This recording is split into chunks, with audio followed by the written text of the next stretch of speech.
A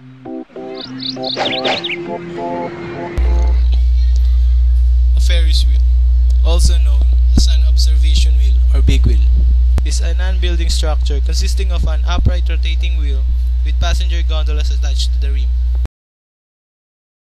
The original Ferris wheel was designed by George Washington Gale Ferris, Jr. as a landmark for the World's Columbian Exposition in Chicago on 1893. The name later came to be used generally for all such rides. He got the idea after looking at a merry-go-round, a relatively simple ride that was very popular. He decided that a vertical version of the merry-go-round would be an interesting ride, so he drew up the plans for one. How do Ferris wheels work? The structure of a Ferris wheel can be compared to two bicycle tires. The wheel itself is supported on the inside by tension spokes. These spokes are in place to keep the wheel from collapsing. The two wheels are connected by tensions, spokes and metal bars or pipes.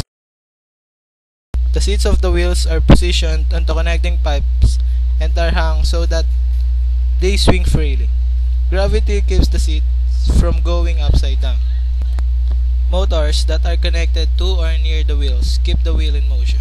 They turn in a series of gears, belts, and pulleys all connected to each other. At the top of a Ferris wheel, you feel a force pushing you outward. This is centripetal force. You don't experience a great acceleration on the top because your weight pushes toward the center of rotation, canceling some of the force pushing you outward. These forces canceling out is explained with Newton's third law.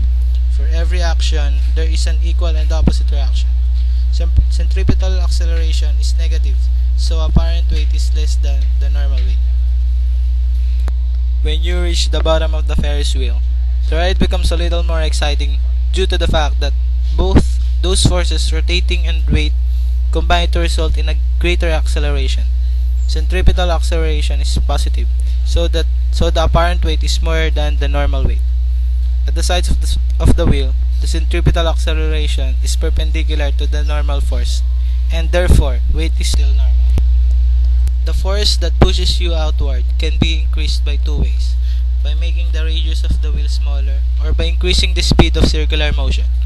Also, momentum is involved.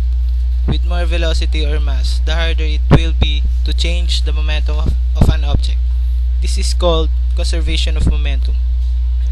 Giving us the equation, momentum is equal to mass times velocity.